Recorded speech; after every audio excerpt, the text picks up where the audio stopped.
Okay, so my neighbour dropped in this lawnmower, which he managed to rip the pull cord out of. So I'm going to set about trying to fix it for him. Nice guy that I am. He left me a new pull cord there as well too. So we have a lawnmower, garage, and young lad. So yeah, let's get started. First thing we need to do is we need to take off the guard on top of the fan shroud. So screwdriver in these holes. It should just unclip. Simple as. Right, okay, so that's step one. Next, what we need to do is we need to find out where the screws are holding down the fan shroud. I'm assuming they're screws. I've never done this job before, so just have a look around here. I think what we need to do is we need to take off the whole assembly. So, yeah. See, that's there's a bolt there, bolt there, bolt there. So we'll take them out first of all and we'll see how we get on. Turns out there's actually 4 bolts. So there was one there, one there, one there, and another one going in down there, which was hidden. Came out easy enough though anyway. So there's 3 8mm bolts, one 10mm down the bottom there. So what I'm going to do, just for safe measure, I'm going to pick the gack out of that there, and we're going to pop the dipstick back in. Just keep any oil out, or any dirt out of the crankcase. Next, I'll just put the cap back on the petrol cap as well too, because the whole petrol tank comes off as part of the assembly. So that's that done. So next thing what we need to do is we need to take off the whole bloody fan shroud. So a bit of a work involved in that as well too. So on we go. Wasn't going to be long before good old Briggs and Stratton threw up a couple of imperial bolts, but I didn't have my imperial socket set. It's in work at the moment, typically enough, but not to worry. I was able to get it out with 9mm socket, so there was a bolt there, another bolt there, another bolt there, and then I had to undo this slat here as well too, which is the dipstick. Now I popped it back in there again as well too, just again to stop dirt getting in the crankcase. And what we do is lift the fan shroud away. That's the theory behind it anyway. Practice will obviously differ a little bit. Very hard to do one-handed, so we'll pause for a minute. Okay, so now we have the fan shroud off, and that's the fan slash flywheel. They are an air-cooled engine. You can see the cooling fins. Little man agrees. He's watching on curiously, thinking, what's Daddy doing? But yeah, so here we have the actual pull cord mechanism. So what we need to do is, the way I'm going to do this is I'm going to take out the old pull cord. I'm going to turn this a couple of times and then push the pull cord through the hole, which is there in the pull cord wheel, we're going to call it. It has to come out through there. So that's what we're going to do, he says, as if it's going to be easy. But we will persevere and we'll get there in the end.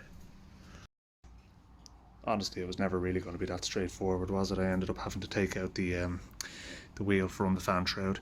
So now that I have it out, what we'll do is we'll approach it from the other angle. So I think what we'll do is we'll push the pull cord through there. No, we won't. We'll put this in, give it a couple of turns, then push the pull cord in so it goes in through here, tie a knot on the end of it, and sit it back on. Now, there is a spring on the other side, obviously, but that spring should just hook on with the little tab down there as soon as I put it back on. He says, hoping it does, because if not, I don't know what we're going to do, but we'll figure it out. We will keep at it until we get it right. So how did I get the bloody cord through the hole? With great difficulty, but in the end I had a brainwave. Focus. Heat shrink. I put some heat shrink over the end of the cord and I fed it through. Now the next task is to wrap it up and poke it through the other end. Oh, and by the way, yes, the coil spring did unravel on me and it was great fun putting it back together, but it's a case of just hooking it back on and feeding it all the way around and it comes good again. So yeah. Oh, and by the way, there's nobody cutting any grass today. That's the poor golf sitting out there in the rain. Okay, it's day 2, and my head is getting melted with this now at this stage, only because the spring is not wanting to cooperate. Yeah, so I had to kind of push it over into the next day because the young lad started going mad. So he's inside now with his mammy, and I'm going to keep going here myself. So yeah, we're kind of still at the point of trying to get the spring in now, so you'll see how that's going. Okay, so here's what we have so far. Now, the way I see it, this lad here, this hook needs to be kind of close to where the shaft comes through, okay? Because it has to hook onto this here. And it took a little bit of strategic bending, and you can see it there a bit better. It's a bit focused now. So what we're going to do is, I'm going to wrap the cord around this, and I'm going to pop this back onto the shaft, and I'm going to turn it, and hopefully that will hook onto that. And if it does, then we're in business, and then I can put the pawls back on and the retainer, and then we put the whole assembly back together again and see how we go from there. Okay, I'm going to be really honest. I was making a complete arse of this. So yeah, the spring was actually kind of bent over on itself, which it shouldn't be. Just thinking about it, it needs to hook from this direction because that's the way it pulls. So yeah, it kind of just got a bit mangled when it sprung out. So I've kind of done my best to sort of straighten it out. It should work now, all right. But try to put it back together now at this stage and see how it goes. Okay, we're in business. If you ever wanted to see how one of these works, when you pull the cord, paws pop out, engage with the inside of the flywheel, release the cord to go back in. Simple as. Doesn't need to be that tight because the handle for the pull cord actually goes up here on this little loop, and we will put it there. But you can see it actually engages at the inside of the flywheel here and turns it. Now, I think what I might do is just give this a little brush off and have a look and see. I haven't actually used this lawnmower myself, but I've heard it running next door and it sounds bloody awful. I think one of the jets is blocked in the carb, so we'll see how it runs now. Okay, so I have the fan shroud back on, I have the fuel tank and outer shroud back on. I checked the oil, and this is great. I enjoyed this one now. Look, yeah, something tells me that is not enough oil. So I think we might treat her to a little top up as well too. Something tells me I'm not finished this job yet, but what I'll do first thing before I do anything else, we'll top up that oil and get a bit more into it. So at least when we start it, she's not getting oil starved. I think it deserves that at least. So yeah. Let's do that now. Unfortunately, I haven't got any 30 weight, but I'll have a look around to see what I have that's as close to it as possible. They say any oil is better than no oil, so I think we'll go with 15W40. Should have some of that there.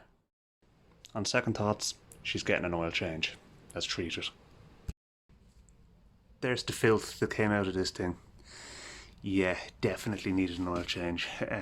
So luckily I got here before this engine died a death. You know, I know it seems strange doing all this work on my neighbour's lawnmower, but to be fair, he always cuts our front grass, and he's helped me out with a couple of things before as well too. So, you know, I think you get what you give. So we're going to do this, and I'll clean the spark plug, check the float bowl and the carburetor, see how that's looking as well. I'd say, given the state of this engine, it's probably not going to be much better, and the smell of this oil is desperate. It's horrible. So throw a bit of oil in now. So she's been topped up with oil now. It's had a wipe with an oily rag, but before I get into the whole thing of starting it, I think what I might do is just pull the spark plug, because it's a lot easier to do when it's cold, because we're gonna want to run this up a little bit. So pop the spark plug out of it, see what we're dealing with. I'll give it a clean and a wire brush. I don't have a new spark plug for it, but you know, we may as well. And float bowl should be fairly easy to access. We'll have a look at the air filter while we're at it as well too, see how that's looking. Again, easy enough. You know, Briggs engine is always a treat to work on. So let's see how we get on. This is a tragic looking spark plug, so I think it's just as well we pulled it out. So let's give her a bit of a clean with a wire brush. I only have a grinding wheel on my grinder, so it's kind of a bit awkward. But sure, we'll use the wire brush. It'll work out fine. It is.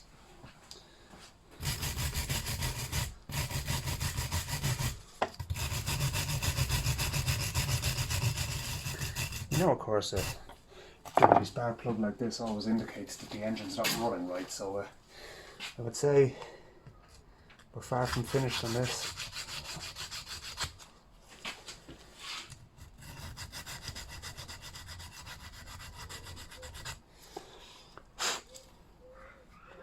Good enough for our purposes, I think. And the hits just keep on coming. This is what we are getting as an excuse for an air filter. So give it a bit of a clean again. Again, I'm not putting any spare parts into this engine. It's just give it a clean up, freshen up, and drive her on. Okay, lastly, the float bowl is coming off. I managed to get a lot of the dirt and grass and everything out of the air filter. I think it'll do the job for the moment until it gets a proper service by somebody who cares a little bit more than I do. But I think it should run alright afterwards, at least for another while yet. It's only a small garden, you know. All things considered, it's not too bad actually. So we'll give that a bit of a wipe out and pop it back on again. There's the float in there. So, bit of petrol dripping, but that's to be expected, of course. O-ring looks intact as well too, so brush off the grass and everything in there as well too and pop it back on again. Yeah, you can go for it there now, yeah. Not a bother to it.